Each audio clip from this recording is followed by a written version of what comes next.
Happy New Year. Welcome to the Embedded SIG. And today we are trying to remember what it is we were talking about last year. But also, I think we've got a couple of meeting agenda items to discuss today. So what happened towards the end of last year was the discussion on shared memory started to kick off and get a bit more intense. There is a shared memory, or I should say a memory control proposal, and it's really been driven by Google, and it's part of the core WebAssembly efforts. And I know Google have been wondering about things like, how do I create read-only memory? Because we don't have it in WebAssembly. So you can have read-only variables, which are read-only except if you write to them. You can just write to them at runtime and they will easily get overwritten. So they want to make it really read-only, and they're trying to work out how to do that. And they have a whole bunch of questions around memory control. And this is part of their proposal. In that bucket of memory control questions, read-only memory is probably the first one to come out. There are other questions about how you might share access to memory between WebAssembly modules and how you might share access to memory between host and guest in a more efficient way, which all kind of overlap. We've been talking about it internally in Siemens, and colleagues of mine had done a lot of research into what that might look like and how we could do it. And at the same time, I saw conversations with Christoph Pettick, who was also looking independently along very similar lines of how shared memory might help. And then there was discussions at the same time about how you would share memory between components and not modules, and have zero copy memory share in the component model, which would be great. And there was discussions about that. And then Luke had discussions about using this for streams, and how streams could be used as a zero copy stream, what that might look like, and if you could really share memory, how that could benefit a stream. And then could streams be used universally for everything? That's something Luke was also looking at. So there was that discussion as well. I know Luke was really interested in the outcomes of today's meeting, but couldn't attend today. But he did say he probably watched the video, and he's most certainly going to look at the meeting notes. So thank you, Christoph, for volunteering. So we've got all of those points that came up. And then simultaneously, there was in the discussion around memory control in the core WebAssembly discussion, folks started to reach out to the embedded community. And I think I was one of the few on the line at the time. So the questions came to me. And the questions were all around when we look at memory control and what we can do with memory, what type of capabilities are available on an embedded device? Because a lot of what the memory control folks at Google are trying to do is to design solutions that have no hardware requirements. So zero hardware requirements, but it means you're getting kind of kludgy solutions with, we just want a single conditional check, and can we remove the conditional checks? So when we do a memory load and store, we have the minimum number of checks required, and it all has to be done in software, and what's the best way to do it? And it gets kind of difficult. At the same time, Luke had asked for a clarification on what hardware capabilities we had. So that got me looking into, well, in our document, when we said this was the hardware profiles we'd focus on, we said it would have 0.5 MB of RAM. What chipsets are out there that come with 0.5 MB of RAM and do not have any sort of memory control at all? I couldn't find any. Almost everything had some form of memory control. Perhaps not a full MMU, but at least a memory protection unit. And supplying this information to the core WebAssembly folks for memory control would be really useful, because it helps them design a better solution. But it also starts to set more of a concrete minimum bar for what we mean for embedded WebAssembly.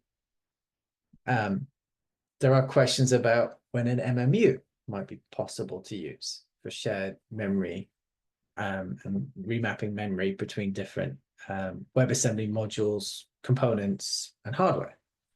And of course, I know in the embedded space that the hardware is often chosen to be application specific. So if you need this, if it's a core critical part of your solution and you're going to need it, well, then you might decide just to pay for it and have an MMU available on your embedded system, which is the right decision for an embedded product or solution, but makes it a very difficult and intricate design space for our core WebAssembly team.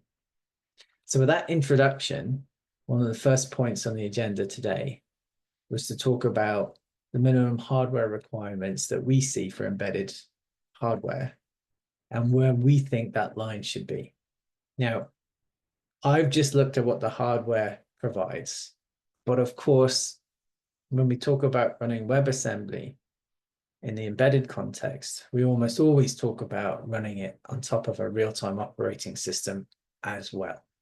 So there's more than just the hardware limitations. There's what the RTOS can provide at the same time. But with that, I wanted to open the discussion to everybody. There's nothing set in concrete. This is an ongoing discussion, but it's our opportunity as the embedded SIG to represent some of the embedded software requirements. And in a very real way, this is setting the minimum bar for the rest of not just the WASI community, the system interface community, but the core WebAssembly community too. So I think I'll be quiet now. That's the introduction. Any questions for clarification on that? Or if you've got a comment on what we should be targeting, or if there is a particular concern, or if you've got something in your product portfolio that you need to have supported that I haven't covered, now's the time. Let's talk about it.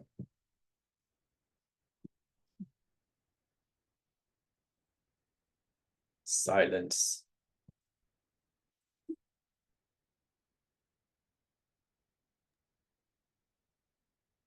Bit of a dumb question here because we are all coming back from break. I thought we specified the memory protection unit versus memory management unit, etc., in the minimum hardware requirements document that we laid out.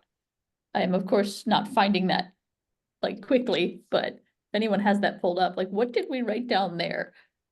You're right. You're right. Let me find it, because Luke brought this up in an issue on our embedded SIG, along with my clarification when I went and did a deep dive into the platforms that we picked out to target. Give me 1 second. Okay. 1 second, I have it. Oh, perfect. Even better. Should be that one, I hope. At least it shouldn't be far away from that.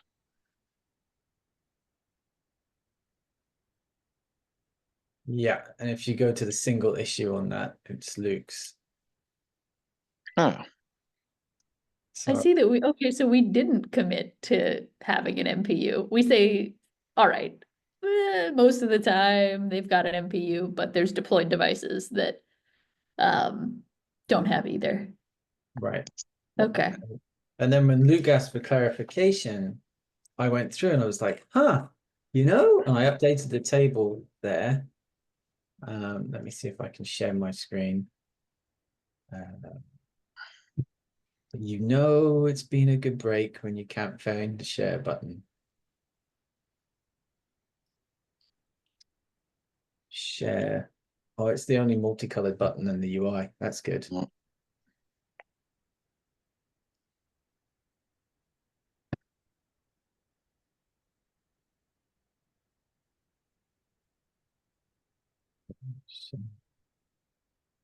You guys should hopefully see my browser window. Mhm.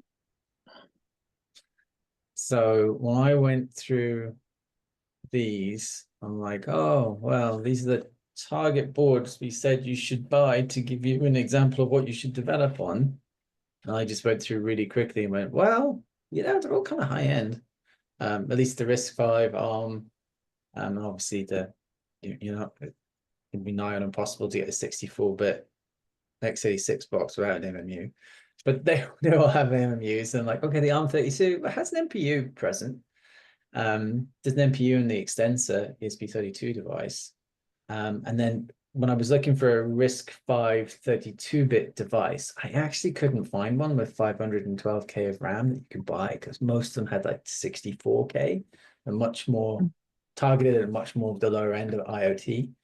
So I'm like, they're kind of a little too constrained, yeah, for what we were Hey, looking for. hey, Chris, Yeah.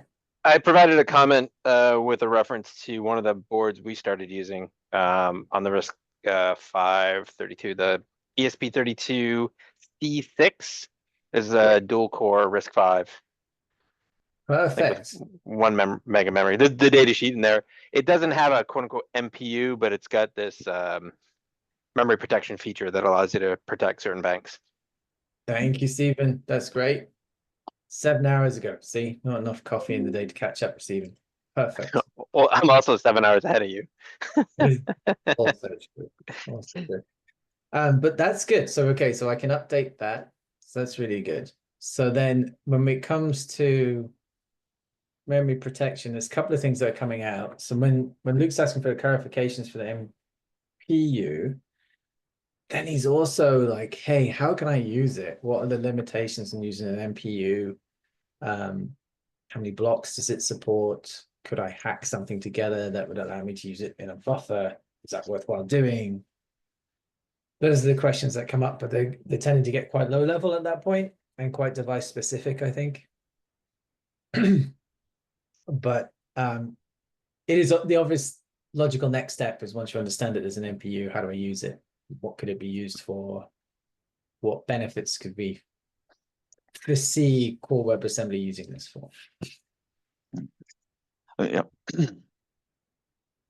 I mean, looking at Cortex-M family, which I think will cover most of the deeply embedded devices as of today, still so MMU is not available in Cortex-M architecture from ARM side, and MPU, the memory protection unit, is still an optional feature. So from what I looked up and looking at the device classes we are looking at, I would say I did not find a device without an MPU, to be fair, but it's an optional feature, so we cannot assume that an MPU will be there. I think this is the, let's say from ARM, the sorry? I would say true, although the Cortex-M family is pretty broad and large. When you start looking at things like Cortex-M4, M33, M7, and the chips that are produced using those cores, they almost always have some form of protection, particularly now when you start having things like trust zones and whatnot. Those things are used for securing keys and all that fun stuff.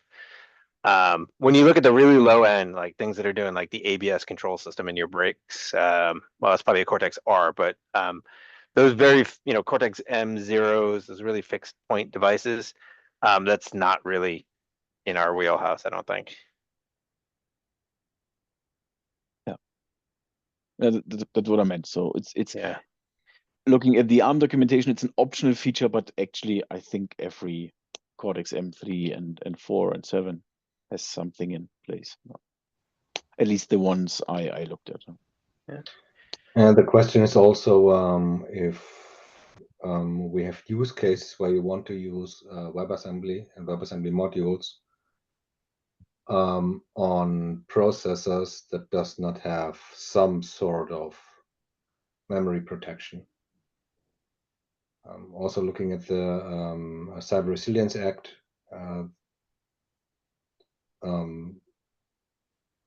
I don't know if this is a real use case that we have to take care of. So the next question that came up was, and this is the next one, if we pick our hardware to be application specific, so we only spend the bare minimum and to keep the bill of material low for a chosen application domain, if that's the case, then there are probably situations where, hey, we would just pay. Well, you like this, and this is gonna, I don't know, process a lot of data. So we want an MMU, and we will pay for it, and it will go into the bill of materials, and we will have it. And we do that because we know that there are features we want to use that need it. Would it be acceptable to say, hey, we would have a WebAssembly, and there is this core feature for memory sharing, And it doesn't work that way on a device without an MMU. It works a different way, or it doesn't work at all, depending on how far away from an MMU's capabilities we go. Which is the next question. Is that an acceptable solution? I think from a component models perspective, where you really want to have exclusive access and exclusive write access, access excluding any read access, it would still be possible to just copy it. And so absence of an MMU would not be, would not preclude it from being used. So it would be possible, but it would be costly, of course. Exactly. Yeah, you pay the cost of a copy if you don't have an MMU. Yep. All right. Now, we said the same thing in the context of an MPU. Could we avoid the copy? Without an MPU, I think there's you always need to mask all memory accesses, just from a security standpoint, and then of course, you pay basically in CPU cycles. So I was looking. MMU gives us the full hardware acceleration. Without an MMU, you pay the full cost of the copy with a in software. And if you have an MPU, it's somewhere in between because you have to do some additional mask and security running, but you don't have to copy. Is that, am I understanding you correctly? I think without an MPU, you basically always need to do the copy because otherwise it would not be in the mask area. Okay. Okay. Thank you. Right. So I was trying to look at what to give us a parallel. I went and did a little bit of a dive into Linux, right? You can run Linux on a device with an MMU and without an MMU. And what happens? How do I do an mmap if I don't have an MMU? It's like, well, you don't get remapped into the same virtual memory space. You just get the raw pointer to the memory location and you can play with it because there's no MMU. And we might, if we can, add some memory protection around that pointer if we've got an MPU. But it's essentially, it works, it's degrading the protection around it, but it's still working. So a cool bit of WebAssembly, of course, is the fact that it's got a sandbox. So I don't know if we can really say, hey, this is a great idea, we'll just get rid of the sandbox, it still works. If that's still a good idea to call that WebAssembly, that discussion came up too. If you got rid of it, is that good? The alternative is to just take the performance hit and say if you've got an MMU, it works better. You can still run it without one, but as Christoph is indicating, there's going to be a copy for the component model in order to keep the protection.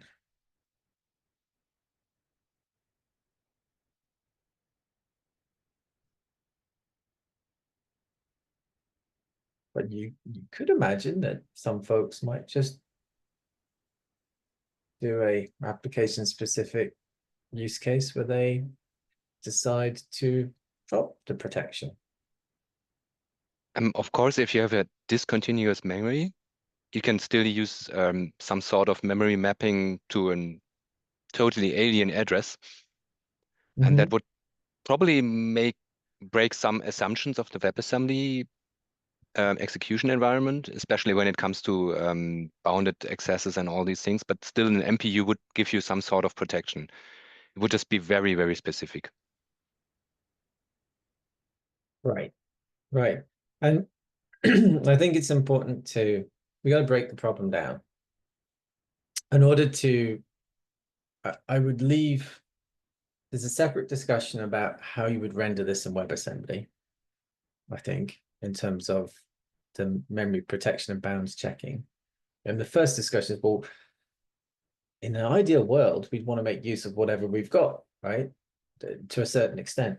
Well, to the extent in which it makes practical sense. So if we've got an MMU, great. if you've got an MPU, good, and we can do some checking protection around it. And then the next question then comes, well, how would I render that at runtime in a way that makes sense? And if there's I know Google's view is to try to introduce memory control, and the family of memory control concepts in a way that has as minimal impact on core WebAssembly as possible. But it might be that we just need to make a change to core WebAssembly to make it more efficient when there's a memory control or management hardware available. Might just be we have to, or we recommend that they do, and that's okay too. We can make the recommendation. Doesn't mean it's going to happen, but certainly is that the people seem to be dealing with this problem. It's probably going to hit the embedded world before it hits anybody else. Now's our opportunity to make the request. You know, you can ask, doesn't mean you'll get, but we can certainly ask or make suggestions. That would be a good idea.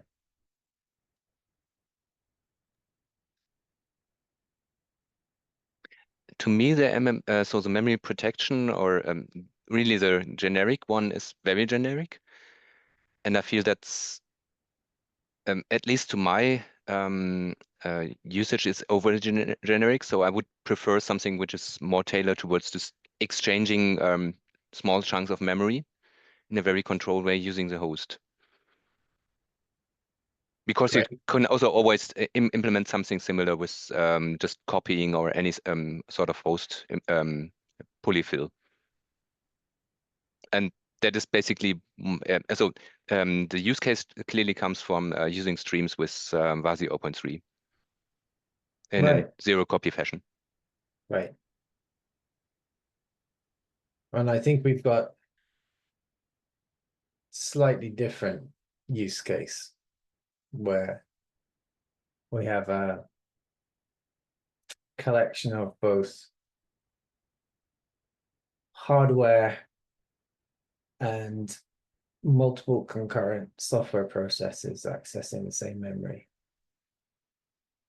You know, and in our situation, I'm saying that let's fix how we share memory, and then I can worry about coordination later. But it's a subsequent problem. First off, make sure you can share the memory. Coordination comes second. I want to be able to at least see the same memory. I agree. I think breaking the problem down, like, can I map memory and see it on both sides, right? Or make it available on both sides. And then you can layer on things like, okay, maybe I can make one writable and one readable.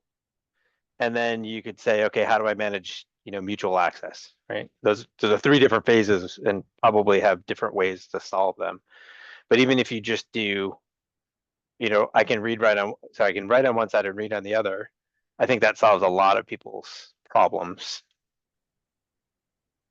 I would be more happy if it would not be simultaneously, but rather that you would write on one side and then just handle it over to the other side, and really restricting the first side from writing to it, while the second side is reading from it, just from a sandboxing Some perspective. interlock exchange kind of thing. Yeah. But I think, to Chris's point though, doing this in a phased approach, like, can I map it? What would that look like? How would I even do that? Forget about how do I safely access that on either side. I just can access that. And then we can sort of then say, okay, now that we do that, how do we deal with these interlocks for writing and reading? Right. Because I think they're different problems and there's a lot of complexity. If we try to bite that all in one bite, it's going to be a bit to swallow. I feel it's more simple if the mutual exclusion is part of the initial proposal, but that's just my personal standpoint on that one, because it really enables you to use also copying as a fallback.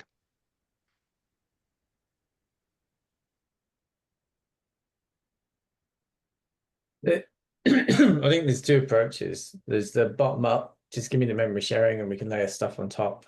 And there's a top down of logically what it is you want to do. And then is it there? And I can certainly see with stuff you're going from the top down. And when I talk to Luke, he's also going, in my opinion, obviously he's not here, but when I talk to him, it's top down. This is what we want to achieve, and then how do we get there? So since we seem to be going into the WebAssembly bits, here is the conversation I kicked off on memory sharing discussions, part of the memory control proposal. So if you guys want to go here, I will make sure to put this in the chat as well at some point when I work out how to do that when you're sharing the screen.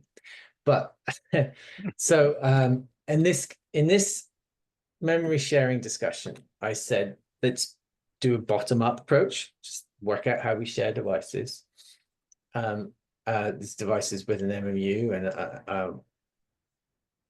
is this going to be just for MMUs? Is the question unsupported devices? What does this look like? This is my first stab. It is not definitive. If you disagree, post. My approach to kicking off the discussions is it's often very difficult to discuss when you're looking at a blank sheet of paper. So if you write something down, then people can argue about it. So I wrote something down. Please argue about it. I encourage the active debate. Be really good. So so in the last this was really also a summary of our last conversation on it, where we had folks talking about it. We had some Mendy from Rendlet was here, and we talked about exposing mmap. So what we've done at Siemens so far is we have exposed mmap, and in devices with MMUs, we can memory map regions into linear memory, and it works. Of course, the limitation is you need to have a big enough linear memory for everything you want to memory map into it. Then we've got multi-memory and a second memory.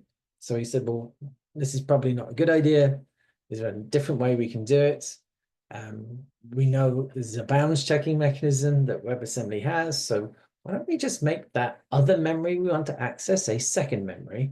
And then using multi-memory, we can switch between one memory and the other. And actually that works too, but there are some constraints around it. In our initial POC, we predefined second memory at load time in a custom configuration or a custom section inside the WASM module. And then we set it up as we load the module. It works. It's a bit clunky. It'd be better if that was dynamic. You probably could make that dynamic, but that would be an extension to core-Wasm. The other thing that was a bit clunky was accessing that second memory. Because of the way WASM is structured, there's no ability to access that second memory directly. We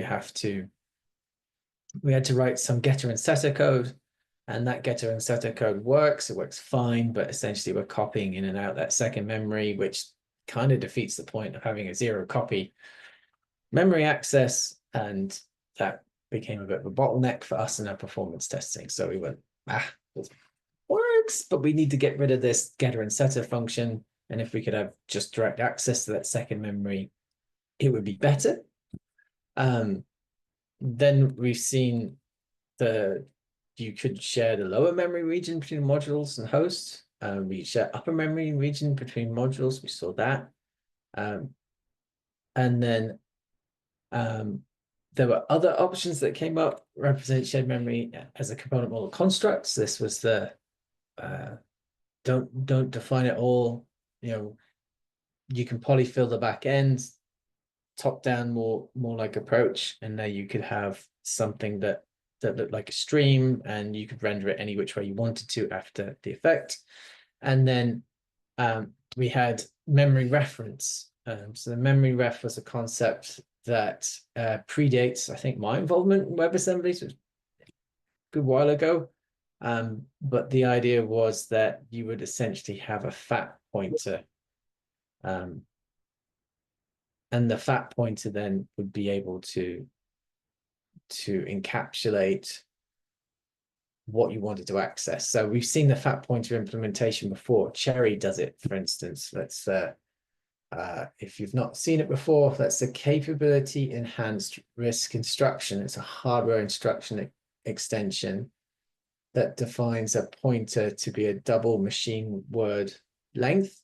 So it includes the address you want to access, how much, what your offset from that address, how much, how big your window is on that, and then it includes capability flags like read, write, and execute flags, and so on. And it does it in a secure way. So we've seen it in Cherry, it does work. We've actually seen folks port C code to it with very little changes required. So it's relatively usable. You could have a fat pointer and just have a memory index in it, which might address some of the direct memory access problems that we saw in option 2 when we used second memory. So there are a whole bunch of ideas here, and this is what we kind of came to, is how you might realize it to the user. And in terms of the design space, there are certainly two, I guess, different ways of approaching it. There's the bottom-up approach and the top-down approach, and you can see that we're looking at it from different perspectives. Personally, from the bottom-up approach, thing I like about that is the layering means you can pick and choose what you want and how you want to design your software. From the top-down approach, we're being a lot more prescriptive about how the software should be structured. And my concern about the top-down approach is how that would map to legacy software that we would need to port to WebAssembly at some point, and what the implications for that would be, which I don't understand yet, which is why I'm kind of reticent about hiding a mutex or read-write control, synchronization control in it from the get-go, because I'm concerned about the implications for bringing older software to it. But these are the discussions that are ongoing. So one of the reasons why I want to bring it up today is to make sure you guys are aware of this. And this is a big opportunity for us to direct it, and it will have a fairly significant impact on the embedded WebAssembly world going forward. Nothing's set in stone. Conversations are moving. Now's an opportunity to make a statement, make a change, and folks, in fairness to the core WebAssembly team, are actively looking for us to participate. So I'm gonna be quiet again. Over to you guys. I know Christoph's already commented on here because I can see his comment at the bottom of the screen. So I think we have some comments from others as well. Let me post that in the comment section.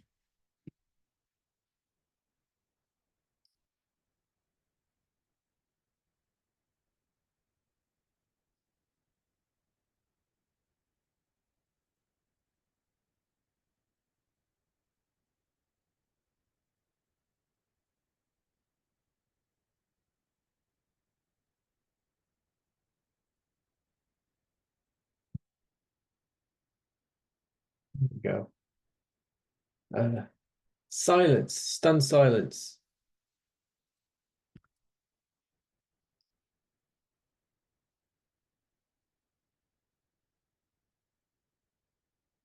So my takeaway so far is think about, I guess, controlled degradation and performance with the different hardware would be the way we would ideally like to design things. There is a question from top down and bottom up, how we would address it.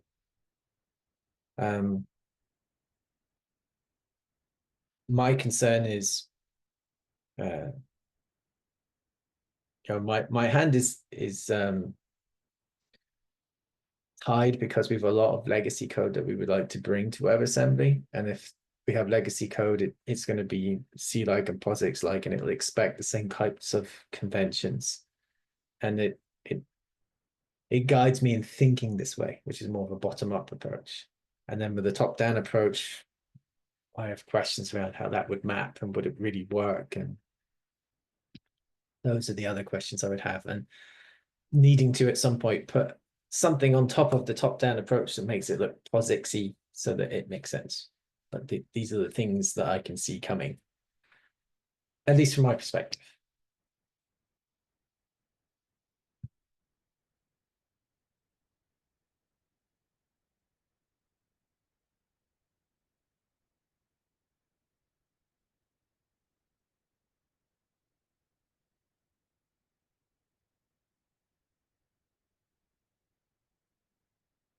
I have no answers here, so this is why it's an open silence.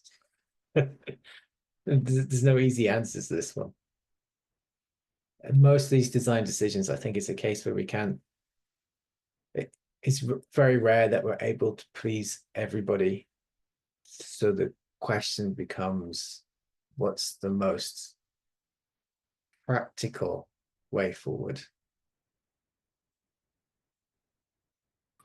Hi.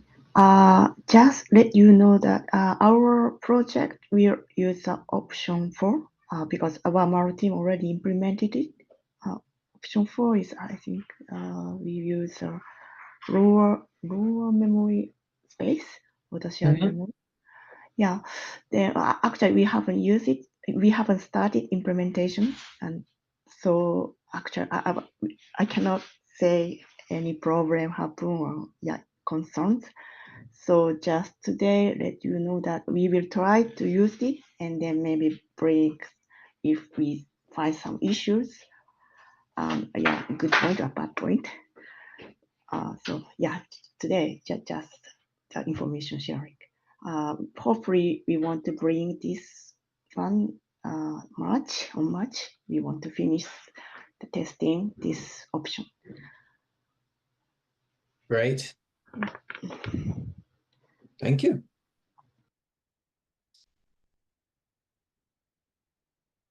And also usually our project doesn't use MMU and MPU both. Then if we had a MMU and MPU, maybe we don't use WebAssembly because we use WebAssembly for memory safety purpose. So if there is a MMU, MPU, maybe we don't need to protect. So that's the reason we want to choose option 3, option 4. Option 1, I think our project cannot use it in the future as well.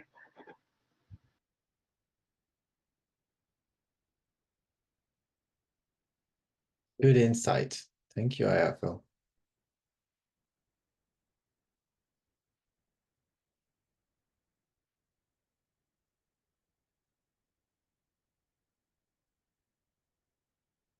Maybe the solution isn't a single one, but a family that you degrade to.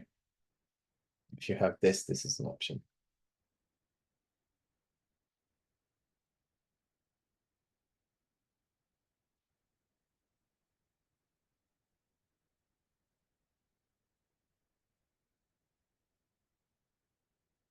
Any other thoughts? Yeah, I think that it depends on the use case, which option offers you the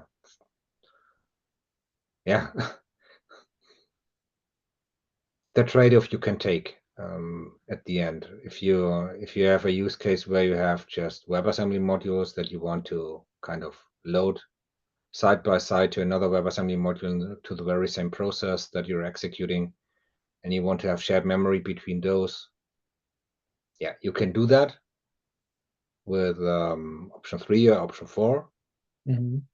I guess that would work, of course. If you have to map another bunch of memory into that is shared between different processes on the same processor, either it has an MMU or not, or an MPU or not, that's a very different use case. Maybe you have a process that is not using WebAssembly at all. It's a native process, and it has to work side by side with another process that has a WebAssembly runtime in its guts, kind of. and can load dynamically different WebAssembly modules, and you want to have shared memory between those different processes, right? And different WebAssembly modules, then of course sharing lower and upper memory regions is maybe not the right solution.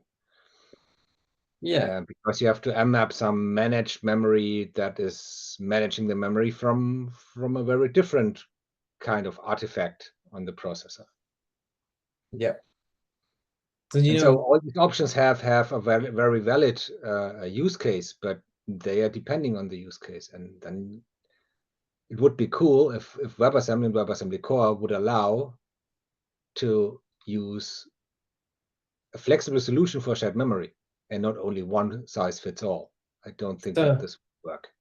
Yeah, and maybe our request then is for more of a matrix of, if you have this hardware capability, our recommendation is use this, right? So use this mechanism, use that mechanism. So that might go along the lines of, if you haven't got MMU, use option 4, or MPU, you can use option 4. This would work. If you've got an MPU, you could map it as a second memory. This would work.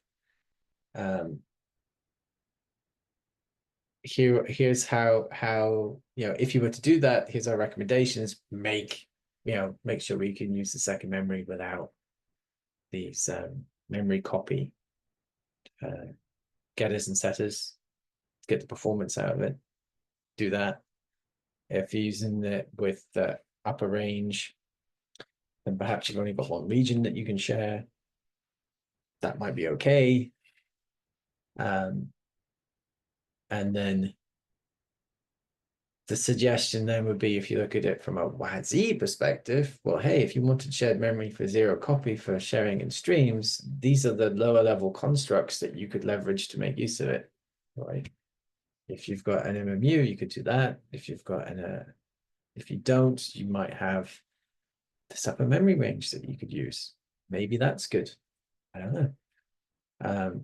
But at least in terms of that sort of degraded performance, and one of the things that's coming out is you can degrade performance, but try to always maintain your memory sandboxing construct. If you really need shared memory and you want to use WebAssembly and you want to get really high performance out of it, we face the same constraints that any other native piece of software would too. We can implement it without it, but you'll just take a performance hit. Yeah, and the other question is about the acceptance. If the use of the shared memory approach is too clunky, as you said, getters and setters, or you don't have a compile tool chain that is supporting it, you just won't use it. Right. So that right? This is the whole discussion is not that easy, and I think in terms of recommendations to the core WebAssembly community, this would be a good solution, but we would need this, right? If they're looking for the guidance, I think that's the way to go. I mean, I can certainly extend or produce a document with a matrix with recommendations, hardware capabilities. Here's our recommendations in terms of a low-level set of low-level primitives that could be exposed and how it might work. How that could be made use of in a high-level construct, that might be something that Christoph might be better looking at, or Luke, if you wanted to render it as a stream, you might have these features, you could leverage it, right? So that would be kind of interesting. So that might be an option.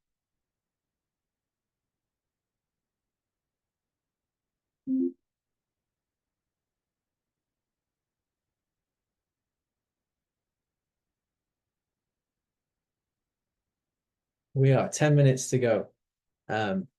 Thoughts, questions, actions. Matrix is a possibility. Does that seem to make sense? There's a lot of silence on the call. which either means everybody agrees to what I'm saying or everybody disagrees and nobody's willing to tell me yet. So either's good. I don't mind. I think a matrix would be a good idea. However, we have to align on the criteria of the matrix. So I think that just distinct between MMU and MPU is not enough. Also not for shared memory. I think you should also take into account what you're trying to do, very roughly, some sort of description for it. Yeah. And then maybe put in the options and list some pros and cons. And this is kind of a recommendation coming from the SIG, maybe. Yep. That would work. That would work.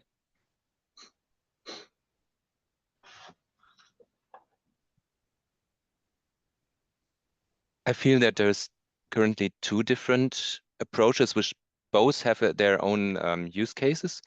One is using a more structured approach, which maintains full sandboxing. This would basically be option 5 or something around that. And the other one would be a full simultaneous mapping of shared memory, which will then basically put all place the burden on proper access handling to the implementation inside the component itself. Yeah, it could also be, as we talked about, adapter solutions, describing of the data structures that are in the shared memory, etc., etc. Maybe semantical description that comes with option 5, but is not there with option 3 or 4, maybe, or you have to share some header files whatsoever, right? And this is something that we could just put into this matrix, I guess. Yep.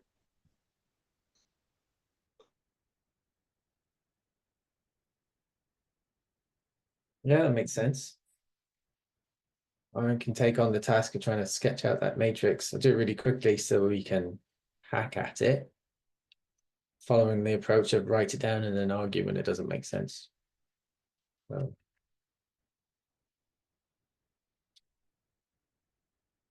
okay, that's all I had on the agenda for today with those 2 items. Which is probably just as well, so we've got 8 minutes left. Is there anything else coming up that folks would like to schedule for a future meeting or tag on now? Any announcements?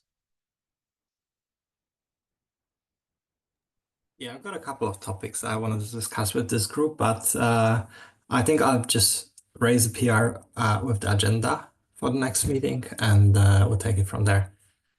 Perfect. Just to give you a heads up, the topics I want to discuss is the multi-threading. I have a meeting this evening with Andrew Brown, just to get a little bit more context. That's regarding the email that you sent, Chris, I think before holidays. Another one I wanted to discuss is sort of the maintaining the backward compatibility with the tool chains.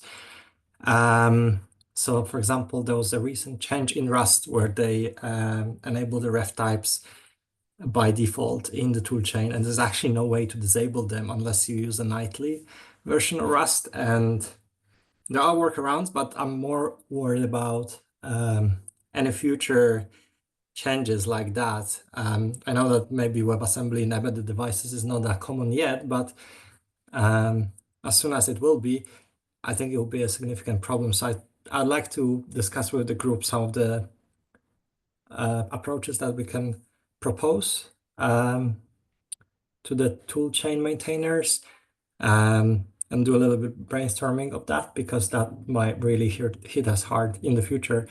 And another topic, I'm not sure how many people will be interested in that, is sort of maintaining or building some sort of a bridge or adapter between a preview 2 to preview 1, so you can use preview 2 or any future versions of preview WASI targets in the tool chains, but be able to run them on runtimes that only support WASI preview 1. I don't know, maybe it's just a couple of use cases. I'm not sure how big of a problem across the community it is. It's definitely a problem for us, but yeah, if there's not much interest, I think we're just not going to talk about this.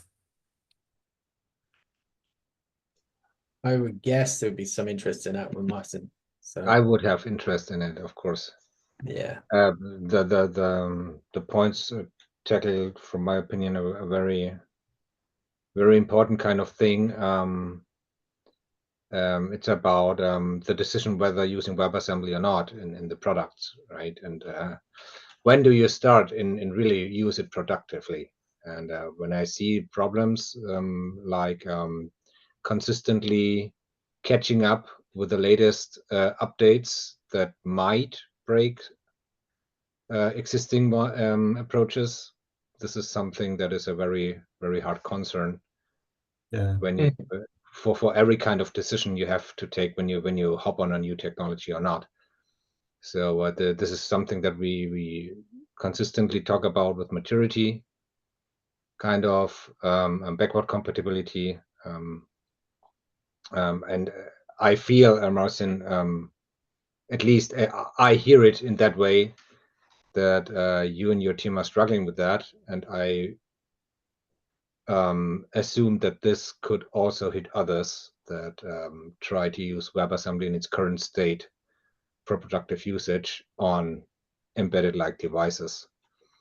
And I think that this is something that hinders adopting to it.